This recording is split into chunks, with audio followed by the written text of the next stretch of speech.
What's up, folks? Welcome back to TacticalTortoise. My name is Trevi, and today we're talking about this huge announcement that Games Workshop just made on Warhammer Community, talking about the status of Legends and a lot of Forge World and other kits in the 10th edition of the game. Now that we're seeing a brace of new model kits come out for especially Space Marines that are replacing a lot of the older model kits, some of those kits will no longer be available. But in addition, there are going to be some units, not only from Forge World, but also Games Workshop proper, that will no longer have active support in the new edition of the game. So let's dive in and talk about it. So this Warhammer Community article on the 18th of May, 2023 discusses the new status of Legends and several units that are entering Legends. And for the most part, these are things that we would come to expect. Obviously, the Space Marine Terminator kit will no longer be available with the new Space Marine Terminators that are coming out of the Leviathan boxed set, which, to be fair, are much nicer looking, so not much of value is lost there. And the same goes for Sternguard veterans. Those are also being replaced in Leviathan with a new Primera-sized version. In my opinion, the big one, however, is the box Dreadnought, the classic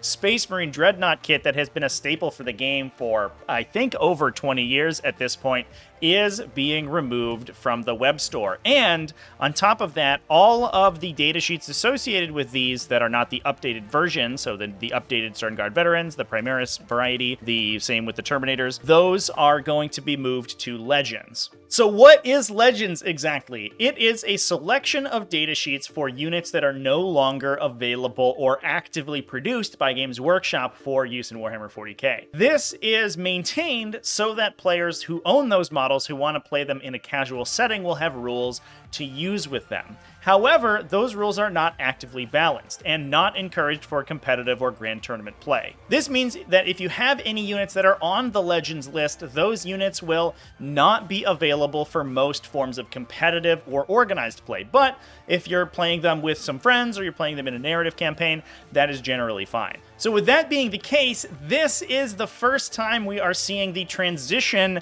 of Firstborn Space Marines basically just turning into Primaris, with the replacement of the Space Marine Dreadnought kit with the new combination of the Redemptor Dreadnought chassis.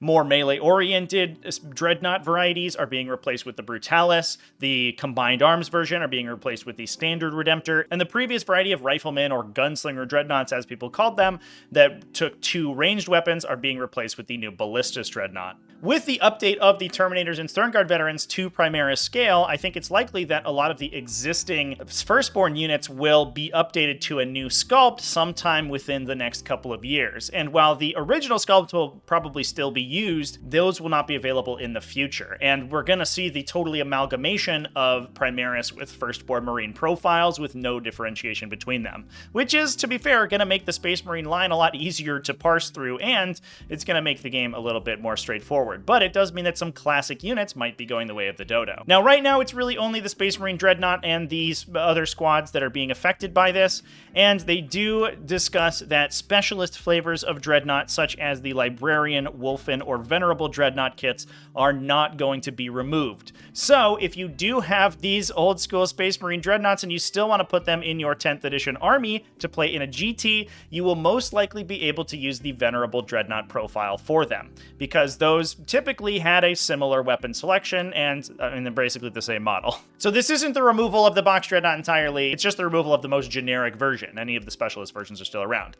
And to be fair, that's the least played version anyway. Venerable Dreadnoughts, as soon as they released, basically superseded the standard Space Marine box Dreadnought almost entirely, largely because they had a better ballistic scale and were harder to kill. The other Dreadnought was just a cheaper, inferior version of the Venerable Dreadnought. Now, moving on, they also discuss a ton of Forge World units that are also having this same treatment. They're going to be removed from circulation. They're no longer going to be available in 10th edition, and they're going to be moved to the Legends document. And there are some absolutely heartbreaking ones in here.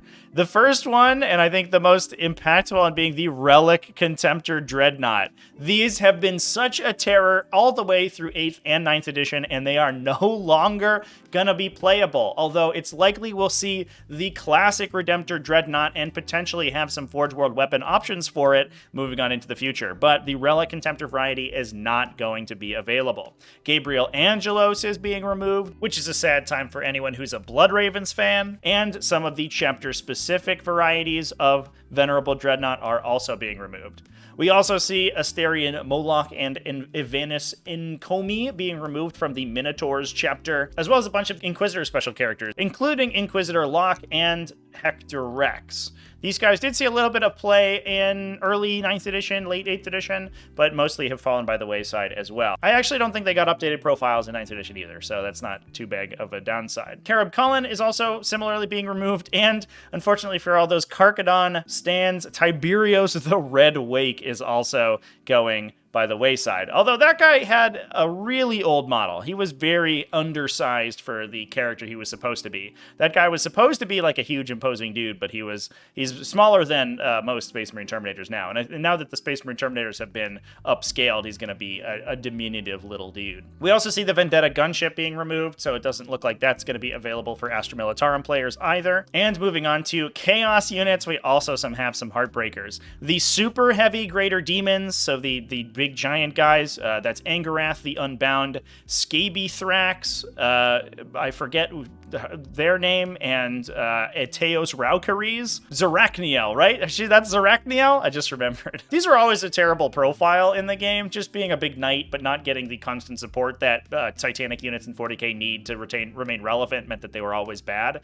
But they were always really cool centerpieces, and I know a lot of stores that would have one or two to just like sort of show off in their display cabinet. A little bit more relevant, however, we do see the removal of the god-specific demon princes and heralds. So this is Uraka the Warfiend being taken away, as well as Mammon, the Demon Prince of Nurgle. Both of those see highly competitive play in Warhammer 40k right now because of the fact that they have auras that can affect demon engines from other sub-factions, as long as they retain the same allegiance keywords.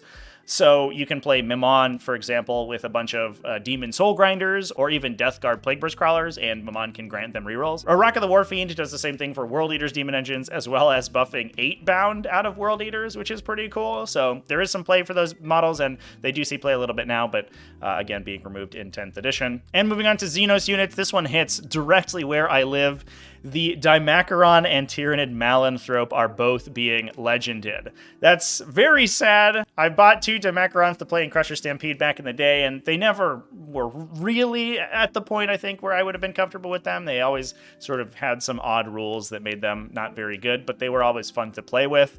But they're a finicky model, they're difficult to assemble, and because they don't get constant updates, they're actually usually left by the wayside. The Tyrannid Malanthrope, on the other hand, was an absolute staple in 8th edition. It was a character that gave you the Venomthrope aura, so you were able to get -1 to hit on your army without that unit being targeted specifically, and without things like the obscuring keyword to protect units like Venomthropes. Those typically ended up being targeted first and being killed, so the Malanthrope was immune to that, which made it very playable. Still relatively playable in 9th edition, but you don't typically see it. We do see the Drukhari Reaper getting removed, as well as the Necron Pylon, units that you saw occasionally. The Warboss on Warbike is getting taken out as well. That one is a huge staple for Orc players, and we see some random weapon options. So the Orc Custom Stompbot looks like it's getting pared down, or maybe being removed entirely. Its head is being removed, and its Lift to Drop arm, as well as we can see some weapons for it in this last category of units that are already not available. The Lift to Drop arm and belly gun for the Stampa have already been removed, as well as randomly the Singularity Generator for the Seraptech construct. So this big Necron Titan has a couple different weapon options. The Titan itself is not going anywhere and is still currently available, but one of the weapon options, I guess, is getting removed, which is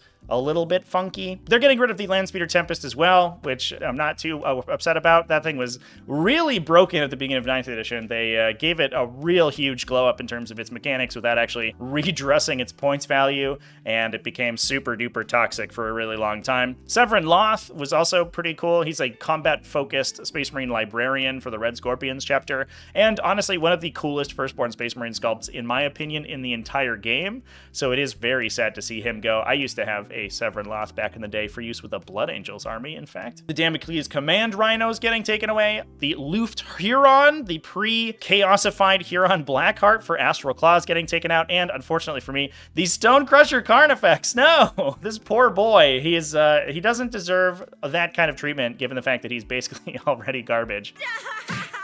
He's already dead.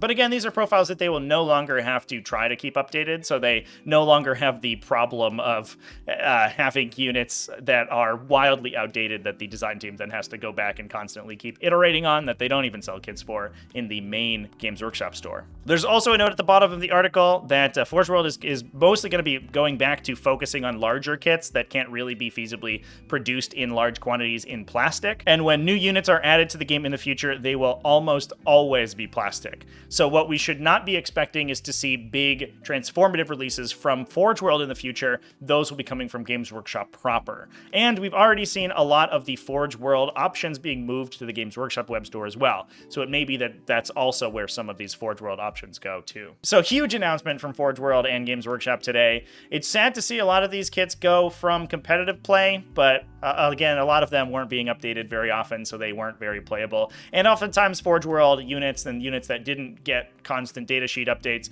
were only useful in situations where they were accidentally broken because of their interactions with the current rules. So a paring down of that Forge World index is not something that I think is necessarily bad for the game. I'll just pour one out for my Dimacarons and Malanthrope, however.